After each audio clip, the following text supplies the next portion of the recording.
Oh my gosh, last night when when Phil came home, I'm sitting on the couch just bawling my eyes out watching When Calls the Heart. He's like, "What is wrong with you?" I'm like, "Nothing. It's I'm wrong." torturing myself. Okay. Nothing is Well, don't give wrong. anything away because I I'm won't. only on first season. I mean, every episode makes you cry. Yeah, so. you That's cry true. every, Yeah, Yeah. it's a roller coaster for sure.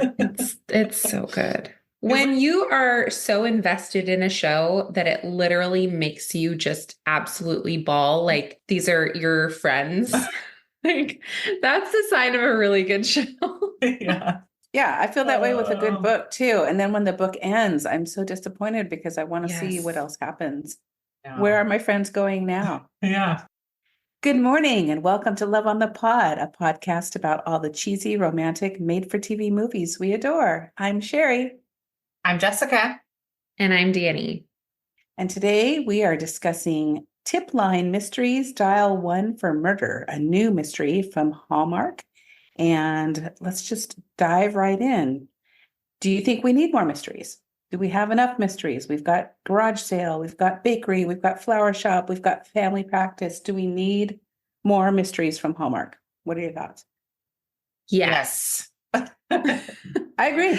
I love a good mystery. And I think a lot of these other mystery series that we've seen over the years, they're not, continuing to make more of all of these series. So it's nice to see a fresh new perspective. Some of the new mysteries they come out with, you can tell it's a potential series in the works. And maybe after the first movie, it shouldn't go any farther. And then there are other ones where, after the first movie, I think to myself, I hope they make more of these. So yeah, I like it when they come out with a new series. I was just going to say, if you can see a story developing that could continue on, I think it's great. Bring it. Have you guys seen the Mystery 101 movies? No. Okay. Is that Hallmark? Yes, they're Hallmark. Oh, they're so I haven't good. seen that. But the last movie ends with a giant cliffhanger, and they just officially announced they're not bringing it back. And I was like, oh no, come on. That's the worst. It's like, don't leave me to my own imagination. Yeah. It's huge. Like, it changes the whole trajectory of the story, and you're like, what is going to happen? And nope. One of the actors has left Hallmark, and so they're not going to bring it back. So who is in that one? That is a bummer. I forget their names. Well, while you figure that out, this movie, Tipline Mysteries, Dial 1 for Murder, is starring Holland Roden as Maddie. You may have seen her in MTV's Teen Wolf, which I binge watched with your sisters. She played Lydia Martin. And then Chris McNally is Detective Beeks. And he was in 3 Bed, 2 Bath, 1 Ghost, which I have not seen yet, but Danny said I should check out because it's a good one. And he starred in that one with his real life partner, Julie Gonzalo, who is Blair from Christmas in the Cranks. Yes, I love that movie, and I love them together. I love their chemistry. I also just adore Chris McNally. He plays Lucas Bouchard in When Calls the Heart, and he's one of my favorite characters. He's amazing. Is that a character that we see in season 1? I don't know that I've seen him. No, he's in the later seasons. I don't believe he shows up until maybe season 6. I haven't seen him yet, and I just started season 6. So okay, maybe it's season 7. Wow, it might you've be a been binge watching, Jess. Yeah, did I just start this last week? Yeah, like 10 days ago. The girls and I have been watching it for like 2 years. Jessica starts last week. She's like, I'm going to catch up. Did you find out who was in the 101 Mysteries? Yes, Jill Wagner and Christopher Palaha. I know Jill Wagner has gone over to GAC. Christopher Palaha, I believe, is still with Hallmark, but I'm not 100% sure. But Jill Wagner has done a ton of TV movies, like so many, dozens probably. I want to say she was in Teen Wolf too. Oh, was she? I think so. Oh, yes. I recognize her. I just had to do a quick Google to figure out who she is. I think I've seen her in many, many Hallmark movies. Mm-hmm. Yeah, she's been in a lot. So this film was directed by director and actress Jessica Harmon. Her mom is also a producer, and has produced for a lot of Hallmark movies. It was filmed entirely in British Columbia, which is pretty common with a lot of movies, not just Hallmark, but Netflix and a lot of big movies as well. And I looked up why that is, and obviously affordable shooting locations, tax incentives, micro budgets that allow production companies to keep crew costs low, and diverse landscapes, natural scenery, small towns with quaint architecture, gardens, temperate climate, that kind of thing. So they have snow, they have sun. So no matter what season the movie takes place, there's something in Canada, and it's cheaper to film. And you'll notice that they have a lot of Canadian actors and actresses because they get tax credits for that too.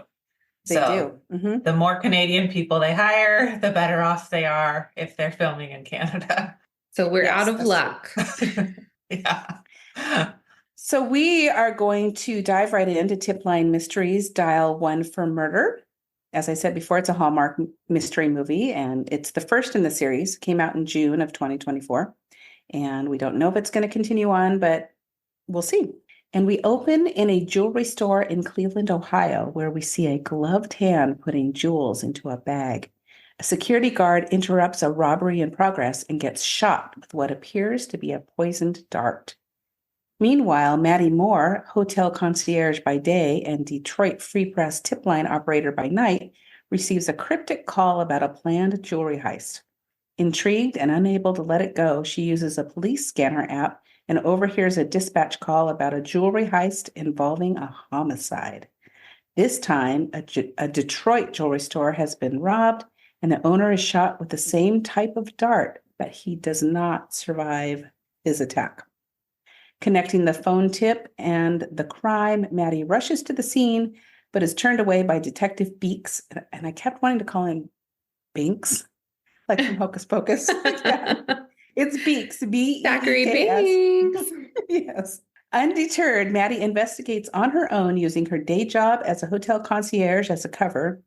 As her insights prove useful, Detective Beeks reluctantly joins forces with Maddie. Actually, his boss makes him. And together they unravel the mystery, facing danger and uncovering the truth behind the heist and the murder.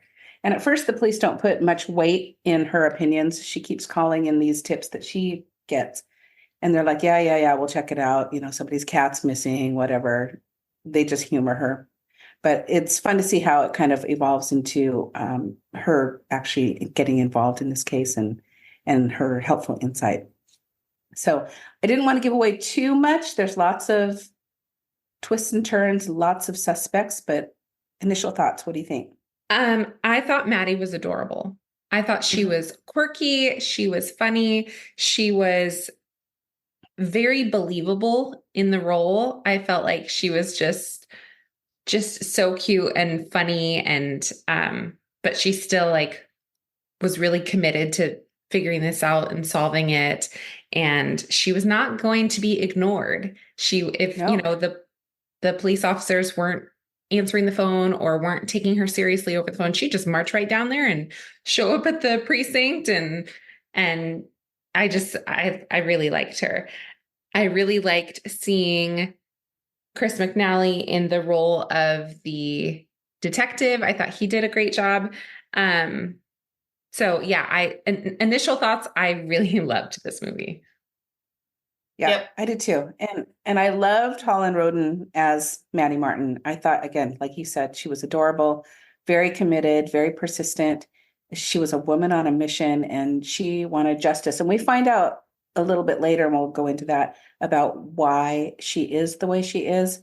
But she's a go-getter. And Detective Beeks, he kind of rolls his eyes and he's taking it with a grain of salt. He doesn't think she's just some girl that has a police scanner on her phone. Who cares, right? She watches a lot of true crime. She listens to true crime podcasts, and she's basing a lot of her insight on true crime podcasts, which I kind of see myself in that because I do the same thing.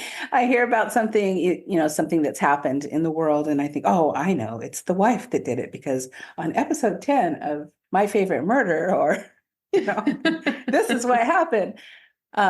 So yeah, I just thought that was really cute. I could really relate to her. I liked her a lot. I know she's done quite a few TV movies, but I can't put my finger on like one specifically that I can recall. But I feel like I've seen her before. I really liked the styling in this movie. It was very different from normal, I felt like, for Hallmark. They let her hair just kind of live. They didn't put too much makeup on her. Her outfits were a little weird, And they didn't always look exactly right. Her beret was super cute. I loved her little beret. And yeah, she just felt like a normal, everyday person and somebody who would be a concierge at a hotel, which I appreciated for sure. I was going to say, I liked how resourceful she was, because there's one scene at the hotel where she's the concierge and she's got this customer on the phone and they really want the best room in the hotel. And you can tell that they're maybe a high profile customer. And she's like, well, it's already booked. And they're like, well, we want this room. We've heard it's the best room in the hotel. We want this room. So she just goes up and she switches the nameplate or the number plates on the hotel room. Okay, now you have room 212. Problem solved. So if she's faced with the problem, she knows how to solve it. Yes, she was awesome. She is one of the main characters in Time for Him to Come Home for Christmas, which I watched last Christmas was the first time I had seen that one. And she plays an entirely different role. And it's funny because watching this movie, seeing how like quirky and relatable and fun and just kind of unique she is, I would think that maybe that's part of her personality, which maybe it is, I don't know. But she was a completely different character in Time for Him to Come Home for Christmas. So it was cool to see a different side of her. And it really showed, what a talented actress she is, because I didn't even realize it was the same person because of how different this role was. Yes. And it wasn't just the styling. It's her as an actress. She really can morph into the different characters, which I really appreciated. So one thing that I found funny was when obviously the suspicion, so the person that shot is the jewelry store owner. He's the one that doesn't make it, even though he's shot with the same poison dart that we think that happened in Ohio. He doesn't make it. And so suspicion immediately goes to his estranged wife. They're going through a divorce. And I thought, too obvious, can't be her. Although that does happen sometimes. It's the one that you think that it is. But in this case, I just thought it was too obvious. But as Detective Beeks is interviewing her, he asked why they were getting a divorce. And she said, reconcilable differences. And I backed it up and I watched it again to make sure I heard it correctly. She said, reconcilable differences. Well, if it's reconcilable, why are you getting a divorce? Why are you getting divorced? Reconcile. Yeah, exactly. And later in the movie, Detective Beeks talks about it and he says irreconcilable differences, but she definitely said reconcilable differences. And I thought that was just kind of funny. That got missed in editing. But yeah, I even went so far as to turn on the subtitles just to make sure I didn't mishear her. And it said reconcilable differences. So I was like, well, then why not work it out? We giving up? What's going on? Exactly. Yeah, I watch most movies with captions on. And so when I saw it come up on the screen, a lot of times captions are wrong. So I was like, oh, it must be wrong. And I rewound it. And then, well, not rewound. I'm showing my age. We don't rewind the TV, but no, I don't know what the right word is. Backed it up. I still call it rewind. Back that up. Yeah. Yeah, that was very funny. But the actress who plays Marcella, I believe her name is, she is in a ton of Hallmark movies. So many. Yes. And her name is Susan Hogan. And I love her. She's just so cute. And I feel like she's a really great actress. And she plays a kind of similar character in a lot of the films that I've seen her in. But sometimes it's the grandma, sometimes it's the mom, sometimes it's the cheeky neighbor. But I feel like she always does a good job as one of those supporting roles. I do too. Yeah, I've seen her in that. It's a Merry Mix-Up or something. I can't remember what it's called. It's where the girl ends up going to the wrong family's house for Christmas, thinking that it's her fiance's house. because she's never met his parents. Oh, yes. She plays the mom, and she's on this macrobiotic diet, and she's always drinking these disgusting green shakes that she's trying to get everyone to drink. And she plays it very serious, and yeah, she's a great actress. I like her a lot. Yeah, I tried to count. I went on her IMDb page and I tried to count how many Christmas movies she was in, and I couldn't. It was over a dozen. There was a lot. Yeah. What a fun career. Oh, yeah. And especially with the Hallmark and the GAC movies, you work 3 weeks on a movie, not 2 years, like on a big box office movie. So you got your 3 weeks, you get your paycheck, you have some time off maybe, and then you come back and make another one. And it's fun. Christmas movies, why wouldn't you want to be in one of those? Yeah, absolutely. You hear that, Hallmark? We want to be in a movie. I do. I'll be an extra. I will be girl with coffee cup. I don't care. Whatever you want me to do. I listened to the Pod Meets World podcast, and Will Friedle is one of the hosts, and he, like, his lifelong dream is to be in a Hallmark Christmas movie. So really, anytime they have a guest that comes, because he doesn't really act anymore, but anytime they have a guest come on who's been in Hallmark, he like pitches himself. He's like, I really want to. I would love to see that. I know, me too. I think that would be great. So Hallmark, give Will Friedle a chance. Absolutely. You know he can act, so it's not just like some random person off the street who thinks they can act, but really they can't. Yeah, he can act, and he's like Jonathan Bennett level funny with like the physicality of his comedy, and so I think it would be great. Yeah. Yes. Yeah. Totally. Oh my gosh! Please, Hallmark, GAC, anybody? Somebody. Yeah. Are you listening? Yes. Okay, so back to Maddie. I was wondering. Now I know, Jesse, you listen to True Crime podcast. True Pride. I mean, there might be there probably is a podcast called that. Honestly, that's a catchy name. Probably. Yeah. If there's not, there should be. I've never listened to it, but I'm sure there is. True crime. Which true crime podcast do you listen to? Because I feel like I got my love for all things true crime from my mom, who introduced me to Anne Rule true crime books. Many, many years ago. We'd sit on the beach and we'd read every single one. And the first thing you do is you open up to the middle and look at all the pictures. I don't know why. It's just this morbid curiosity. But we'd read all those books. So then I love My Favorite Murder, and I love Disgraceland because it's rock and roll and all Hollywood. But which ones do you? I know, Danny, you don't really listen to true crime, but what about you, Jess? You want the list? Top 3. Oh, she has a list. Top 2. Okay. Morbid is in my top 3. Crime Weekly, and then this is hard. Probably Park Predators. Park Predators? There's a whole podcast about park predators? Yeah, it's about crimes that happen in national parks. Don't listen to it because there's a lot. No wonder you told me not to go to Joshua Tree by myself. Don't go. Yeah, or your sister who wants to travel all by herself and go camping in her car. No, don't do it. I will give honorable mention to Park Predators is hosted by a gal named Delia D'Ambra, and she also hosts a couple other podcasts. And one of them is called Counterclock, and she'll pick one crime that maybe she has been contacted about because it maybe wasn't investigated correctly or things were dropped. And she'll spend like 12 episodes just digging into that because she's a journalist. And those are really interesting. Wow, that is commitment to listen to 12 episodes about one. Whew. Yeah. It's a lot. I feel like that's kind of our character, Maddie, probably what she does while she is waiting for calls to come into the tip line. She's listening to these podcasts. So she's getting all this information from podcasts, and then she gets a call. So of course she's on the case right away. And that's why she keeps calling the police department. She keeps showing up, trying to get them to listen to her to find this neighbor's cat or whatever the crime may be. So because of her insight and her vast knowledge of true crime, she shows up at the police department, and the captain happens to be there. She interrupts this meeting between Detective Beeks and the captain.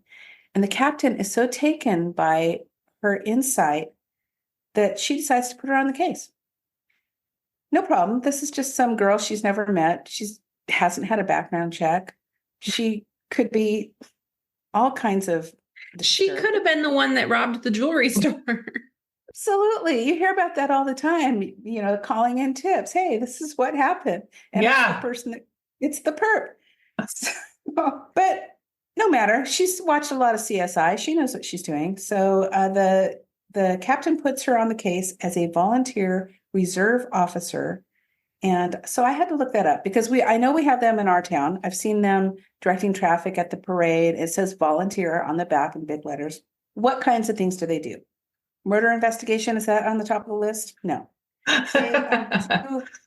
Radar gun patrol, parking enforcement, neighborhood watch, community patrol, crime analysis. They might deliver some documents, answer telephones. That's a big one. Fingerprinting, traffic control, and vacation checks. So they might check on people's homes while they're out of town. No murder investigation. But again, suspend your disbelief because this is TV and it makes it fun.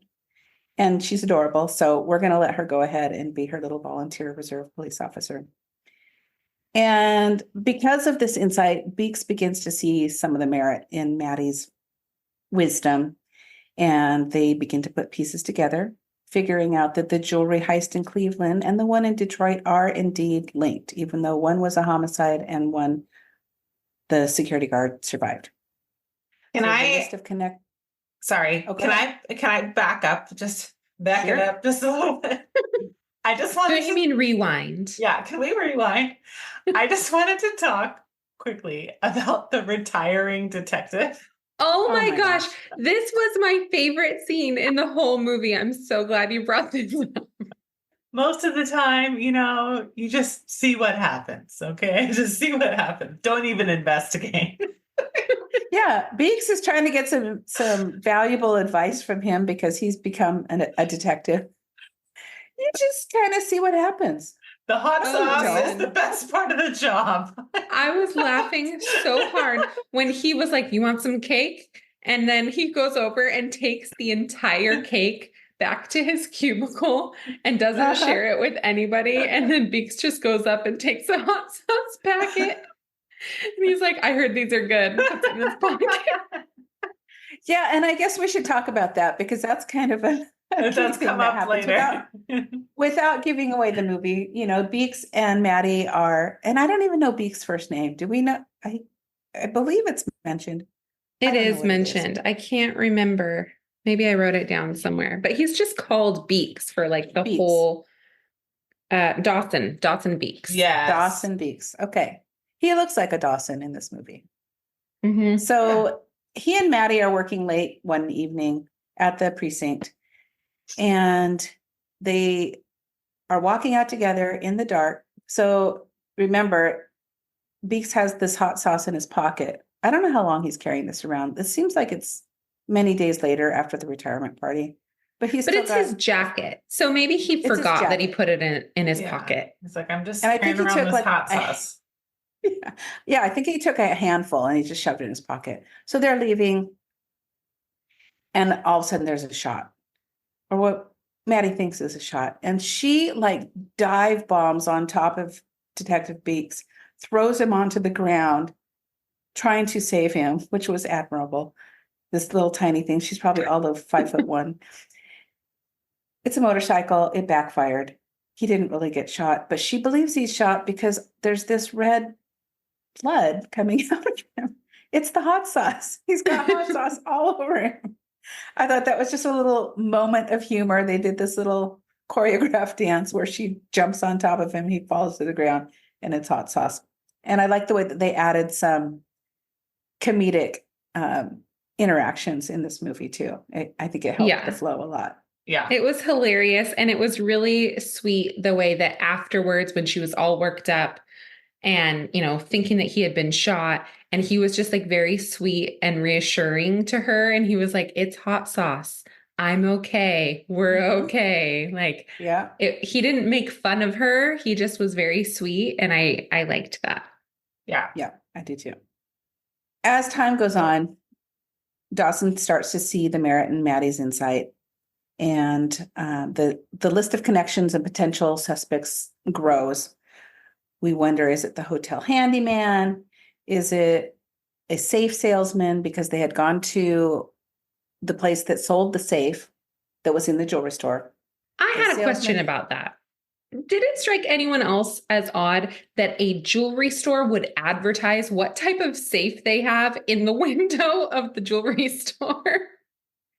Like, if you're trying to protect things, if you're trying to keep things safe, why are you going to tell the world exactly what type of safe you have? I don't think that's probably common practice. No, you don't want that's a trade secret, I would think. Yeah, you would put like your security system, maybe sticker in the window to tell people like, hey, don't come in here and try and break in because the alarm's going to go off. But a safe, I mean, safes have alarms, but they're not that loud to like make neighbors hear it or something like that and know what's going on. So yeah, that was very weird. It's like when people get their lawns landscaped and they leave a sign in their yard that's like landscape, blah blah blah. I'm like, what? Or fencing. I think you can get a discount if you do that. I think they'll give you a discount if you put the sign out. Well, maybe that's what happened with the safe. Maybe they're like, hey, man, we'll give you a discount. 20% off if you tell everybody what kind of safe you have. Of course, you're going to get robbed. But never mind that. Yep. Yeah. So the safe salesman, he seems a little suspect. So it could be him. It could be someone involved with him. He's got a daughter that's gone through a divorce, and the ex-husband seems a little suspect. We don't know. There's the list is piling up. It could be the pawn shop owner because some things end up at the pawn shop. The jewelry owner's estranged wife is still in the list of suspects. So it could be more than one person. We don't know at this point. So as Maddie and Beeks get closer, bonding over personal experiences, Maddie shares that she was actually the victim of an armed robbery when she worked at a sports bar.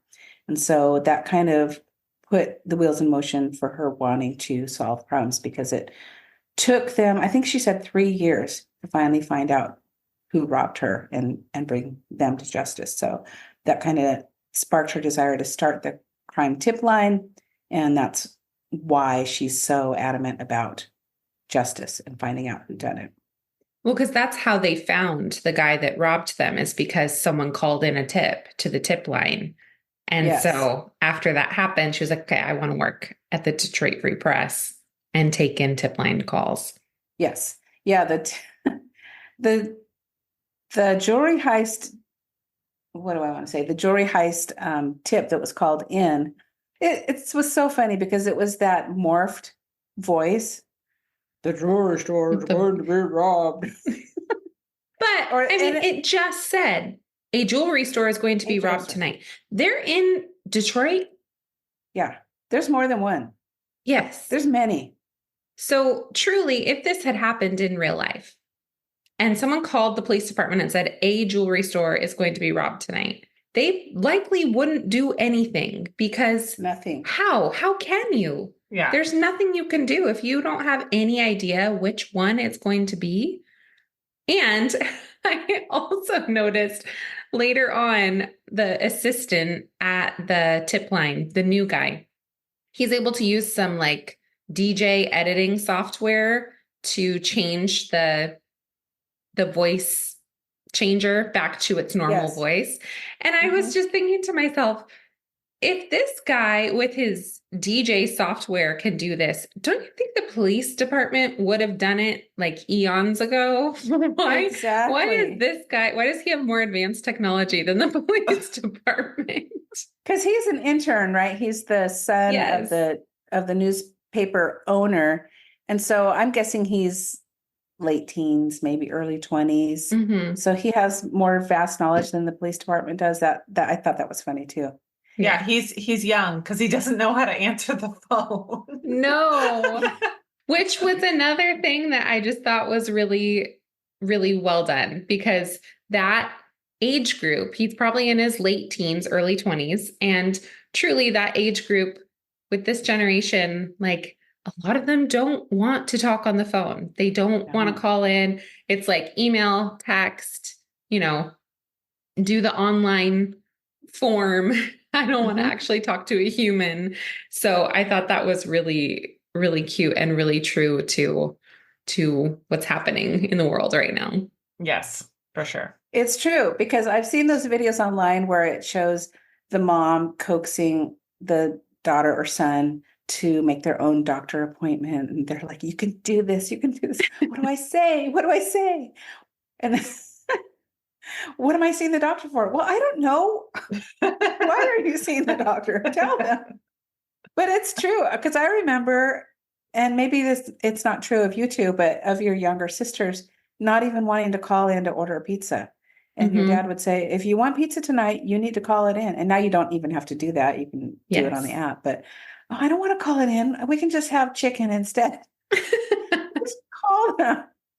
I'll make a sandwich. Well, yeah. And I think that's part of why this is a real thing, is because when we were kids, I didn't want to make those phone calls either. I was totally shy about calling in to order a pizza or whatever. But if you wanted pizza, you had to call in and order the pizza. But now you can do everything online. You don't have to actually call anyone. So you're not having that skill development when you're like a young teen, or, you're not really having to make any of these phone calls until you are older and you have to make a doctor's appointment. And even then, a lot of the time you can still do it online. So there's not as many opportunities to have those experiences over the phone. But I still just think it's funny. Yeah. Well, they even, like with pizza, first of all, you're lucky if they do answer the phone, if you try to call them. But second of all, they give you bigger discounts if you order online. So it's like, they don't want you calling them. They want you doing it online so you can get your $6 pizza and move on with your life. Well, and a lot of the time when you do call in, they seem like annoyed. And I'm like, is it because you don't want to talk on the phone? Yes, because they're teenagers too. Thinking, oh, the phone's ringing. You answer it. No, you answer it. Ancient 30-year-old woman asking me for a pizza over the phone. Come on, lady. Get on the computer. Do it on your phone. Also, I was just like, they asked the hotel handyman to take over their renovation. What? Why? Oh, yeah. To make him a suspect. Like, oh, we're here remodeling and we just saw the handyman. We're like, hey, take over. And then, wow, it didn't work out. Like, he's doing a bad job. Well, yeah, he's a handyman. He's not a contractor. He tightens up doors. Like, he's got an I Love Boats sticker on his toolbox, and his little toolbox, that's all he has to do your remodel. And he has a full-time job. He doesn't have a boat. Yeah, he doesn't have a boat, though. No. He just has the I Love Boats sticker. Okay, here's one thing that I thought was funny, or maybe not funny, maybe that's not the right word, but kind of suspect. So throughout this investigation, they're discovering that the common link between these robberies is that the store next door is having construction, and this one guy is installing these safes, right? So that's the common thread in all of these. So when they go and they visit Maddie's friends, the hotel guests that she has a strong connection with, they're opening up a jewelry store. When they go and they discover that not only are they having lots of construction done, but that same guy is also the one that is installing the safe. Why are they not watching that store? They find this common thread in all of these robberies. And then at that one jewelry store, they find the same two things, but they don't like investigate. They don't throw a cop, around there to check in once in a while. They don't really do anything with that information. And I just thought that was kind of interesting. Kind of a lost. Yeah. Well, and we do find out that the jewelry store owner that got shot with the poison dart, so the dart was, what was the Xyloprene. Xyloprene. And tell me you didn't Google that one too, Mom. The FBI is going to be at your door. Actually, I did not. I did. Okay. They'll stop off with Jessica and then they'll follow up with me. Yeah. But apparently xyloprene interacts if you have, was it heart disease or a certain heart medication? I didn't write that down in my notes. A heart I think condition. it was the disease, a heart condition. Yeah. Yeah. So underlying that is issues.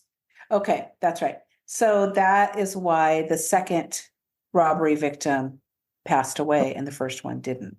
So we begin to see that it probably was not intentional. They just wanted to knock someone out, rob the jewelry store, and then move on. But what I found was funny, and because we discussed that there are many jewelry stores in Detroit, why didn't they just hit up more stores in Detroit? They went to Cleveland, Ohio, which I looked up. It's like 2 hours and 40 minutes away. That's a long stretch to maybe to throw off suspicion. Who knows? Yeah. Maybe different police department. Maybe they were trying not to connect the dots. Yeah. That could be. Yeah, good point. I did, like I said, I looked up xyloprene and it's not real as far as I could tell, but xylazine is, and it is an animal tranquilizer. So maybe they couldn't get cleared to use the real name. Oh, is it a brand name maybe? Probably, yeah, I'm sure it is. Yeah. Xyloprene, it sounds like a kind of stretchy fabric or something. It's funny because we've been doing mystery movies several in a row, and I noticed in all of them it's been poison. And I'm like, is that all Hallmark does? Is it just they just use poison in all of their murder mysteries? Because we got xyloprene. Go back and look.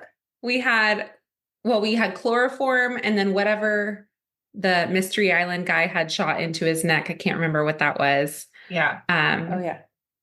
And then we had the guy that had the poison in his wine. Mm-hmm. Yeah, what was that called? That was a long name. I don't remember. It was a really, complicated one to say. I don't know that I ever mastered the pronunciation of that one.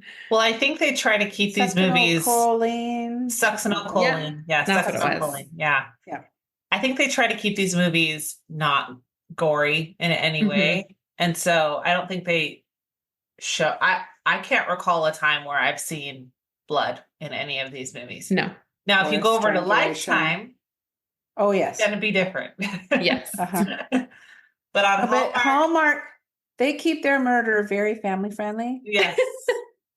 I know. I actually watched this one with my 11-year-old and my 6-year-old, and they really enjoyed it. We had a fun time watching it together, and I never felt like it was too scary or inappropriate for either of them. Yeah. Yeah. Although Felicity watched the last half with me, and when Maddie was going into the jewelry store to apparently, I don't know what she was planning to do to find the suspect, Felicity was like, does she have a gun or anything? And I said, no. She's like, well, why is she going in there? Any way to protect herself whatsoever? Yes. We've already established that she's tiny. No, she's just going to go inside and hope for the best. Maybe she knows karate. This always happens where the person that's not actually a cop or, qualified to do anything in this situation pulls up to the place where they're going to solve the whole thing. And they call the actual detective and they don't answer. And they're like, I'm just going to go in myself. Why? Yeah. You have a death wish? What are you doing? Did you not ever watch any scary movies? You don't go to the, what do they say, the wall of chainsaws and hide behind it. You don't go into the darkened house. Nobody ever flips on a light. You just go in. Well, and her phone's about to die, of course. At least she calls the police department before she goes in. Yeah. And says to, what's his name? Tran, the guy that sits at the front. Yeah. And says to him, hey, this is where it's going to go down. Send backup. But then he just goes by himself. He doesn't. And then he just checks the door and he's like, it's fine. Yeah. I cleared it. On. He never checks in with Maddie. Like, where is Maddie? He doesn't care. How does she know about this? Yeah. His detective test so many times. Poor Tran. That's why he's not on the case. This is why. You know he left Maddie behind. You know what I was thinking though? I would really like to see a mystery movie where the roles are flipped, where the woman is the police officer and the guy is the one meddling and getting involved when he Yes. shouldn't be. I don't think there is one, and I would love to see it. Yeah, I would like give to us see a that strong lead woman. too. Yeah. I did really like, though, in this movie, compared to other mysteries that we've watched, I noticed that Detective Beeks was the most protocol following officer that we've seen so far. He did not want her to be involved in the case because she had no credentials. He, when she gave him tips that had no information that he could actually look up, he didn't really take her seriously, which for the movie, it was like, oh, come on, listen to the girl. But in real life, it would have been like, this chick's crazy. Like, what are you going to do? There's a missing cat. I'm sorry. Yeah. Put up some posters. Yeah. Yeah. But he wasn't just going to let her in on the investigation. He wasn't just going to give her information freely.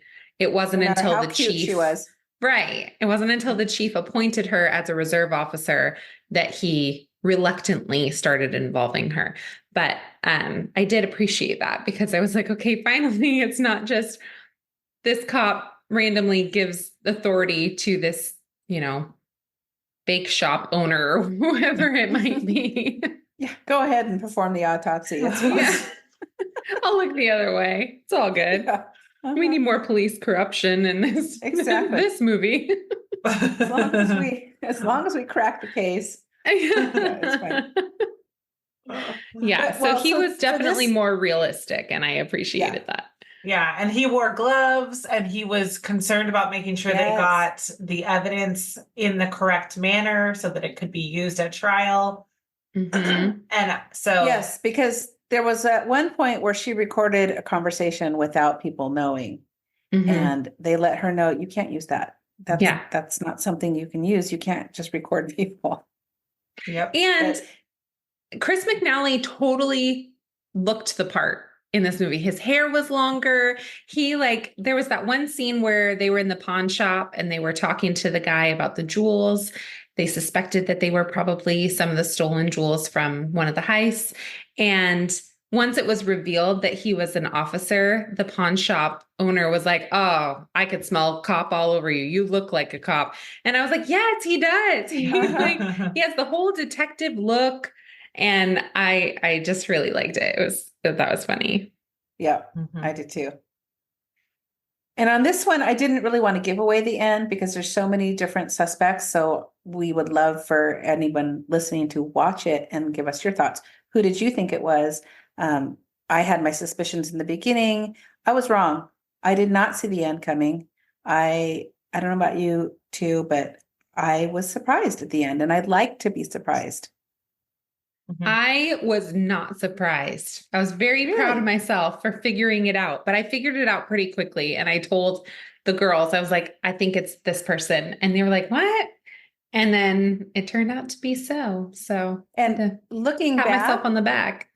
Yeah, there was a key piece of evidence that I missed. And once they wrapped it up and we found out who it was, I was like, okay, I missed something. So they would have given it away. There was one character in this movie that confused me a little bit. We see pretty early on interactions between Detective Beeks and this young kid, Toby. Young kid. He's probably college age. And so he pops up throughout the movie and they keep having these interactions like they know each other. And I was trying to figure out what the relationship is there because they said that Detective Beeks had arrested him before. And so I was just trying to figure out, because they seemed really friendly with each other. Like they had a good relationship. And so I couldn't figure out if he just had this relationship with him because he had arrested him before, or if there was something else, like if he was a nephew or I couldn't figure that out. I wondered that too, because it felt almost like he was a family member and they never really explored that fully. So we don't know. And maybe if there's a future movie, he'll come up again. Who knows? Yeah. I kind of got the feeling that he was just like, he knew he was a good kid and that he had just gotten mixed up in whatever he did whatever he got mixed up in, and that he was just kind of keeping his eye on him to make sure that he's staying on the straight and narrow.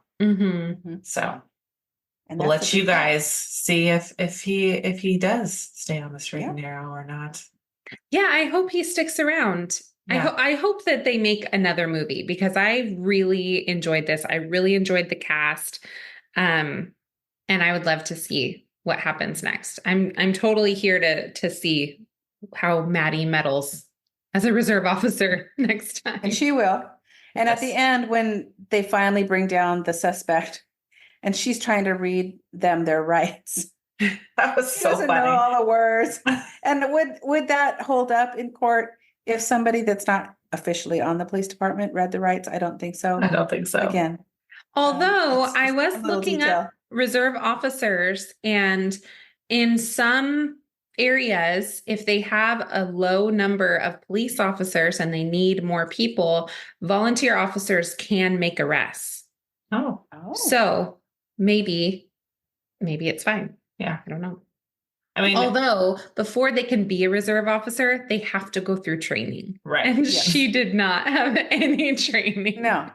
She just told her something she saw on CSI, and she said, "You're the one. You're going to crack this girl." Case. And at the end, we see that Maddie gets her uniform. I really wanted to see her in it, but next movie we will. Next movie. Yes.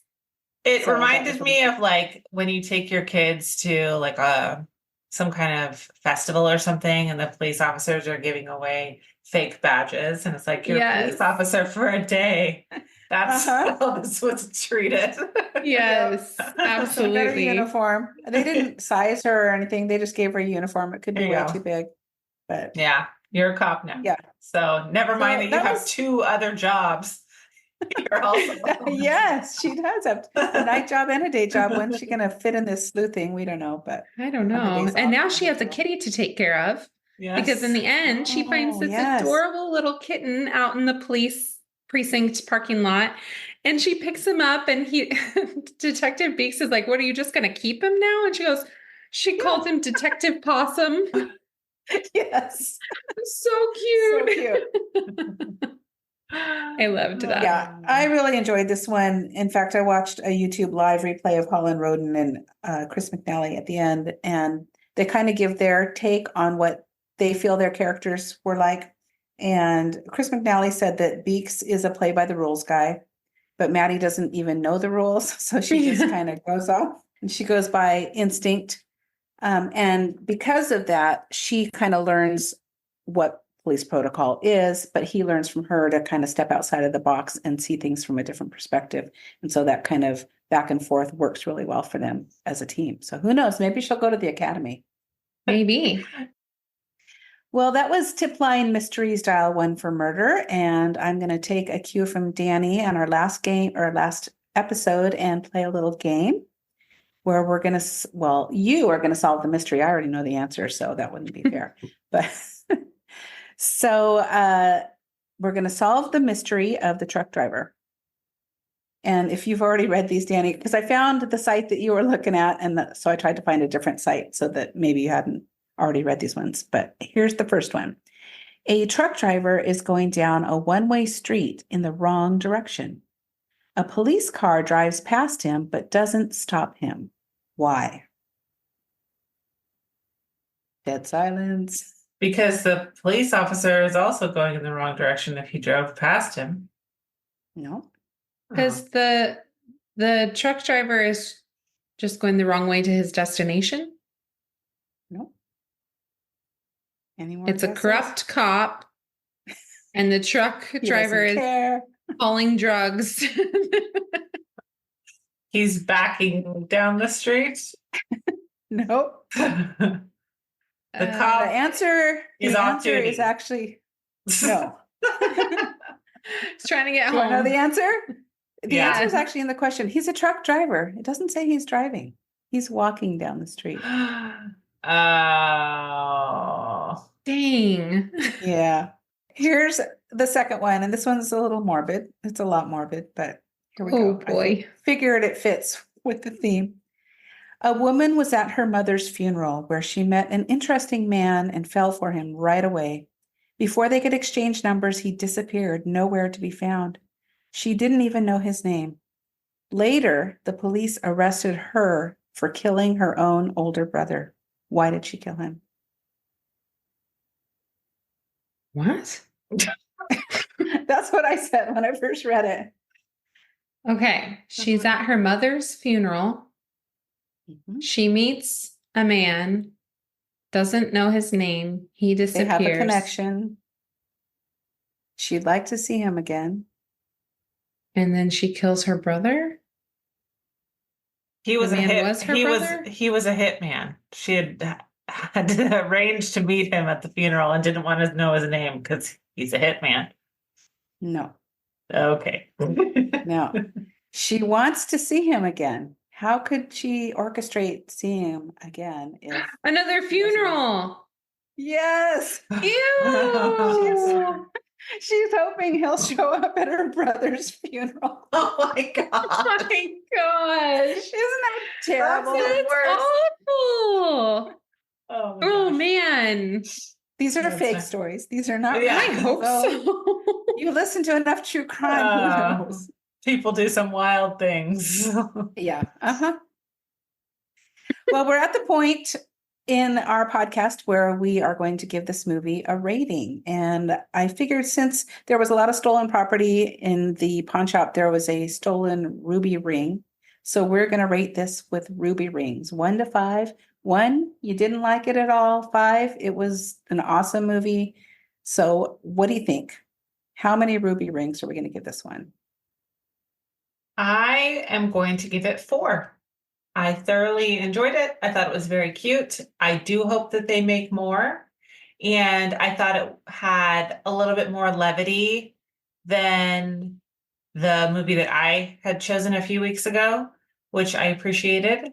And yeah, I'm looking forward to seeing these characters develop, hopefully. Yeah, I would agree. I really enjoyed this movie. The main characters I just really loved. I'm going to give it 5. I don't know if I've ever given a 5 rating before, but this is one of my favorite TV movies I've watched in a long time. I thought it was funny. I thought it had depth. I thought the characters did a great job, and I'm excited to see another one. So yeah, top ranking for this one. 5 ruby rings. Yep. I am going to echo that. I also gave it a 5. I thought it was just enough humor to keep it light. There were a few moments where you said, maybe that wouldn't happen, but I didn't find myself the entire movie going, oh, come on, this would never happen in real life. And I thought the main characters had really great chemistry. She's adorable. He kept her in line, but she kind of helped him see things from a different point of view. And I really hope that they continue on and develop the story with the next movie and maybe a whole series. So 5 ruby rings for me. I'm curious to hear what you guys think about Maddie and Detective Beeks. I couldn't decide if I want them to fall in love or if I want them to just be really good friends. I think it'll be a will they, won't they. If they do more movies, I think it'll be a slow burn for a while. Yeah. And I don't know if I truly want them to have that romantic connection. I think they work so well together and they really both offer a different point of view that I think if you add romance to it, that can kind of muddy up the waters a little bit. So I don't feel like it always has to turn into a romance. I think it can turn into a really good partnership.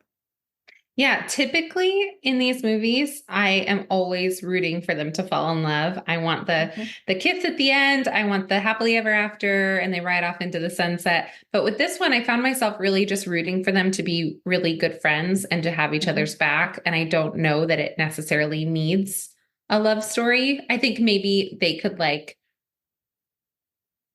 fall in love with someone else and the other one could be supportive of that. That would be an interesting storyline. But yeah, I don't know. I'm interested to see how they develop the characters. Maybe I'll change my mind in future movies. But for this one, I was glad that they didn't.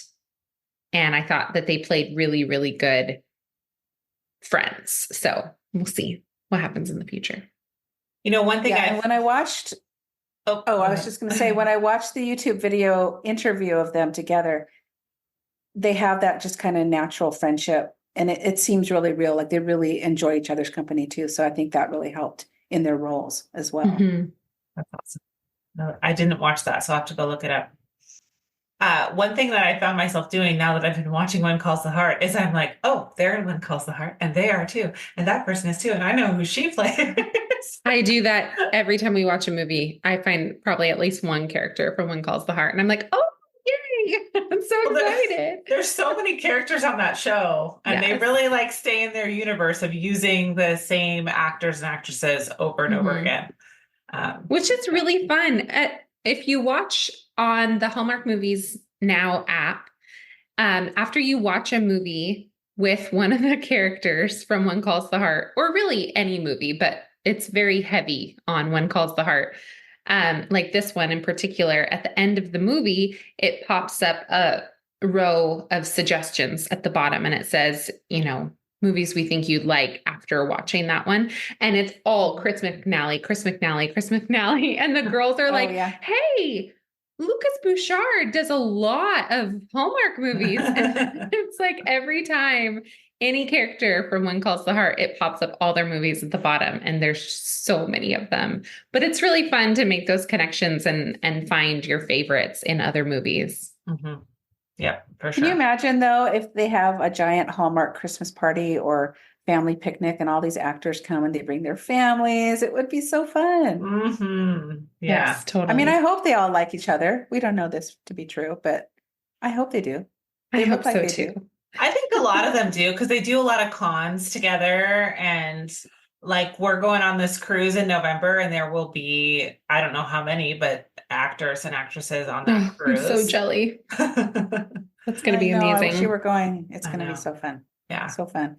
And just get over my fear of flying, then I'll be fine. Yes. You'll be fine. You'll be just fine. Yes. Airplanes are safer than cars, Mom.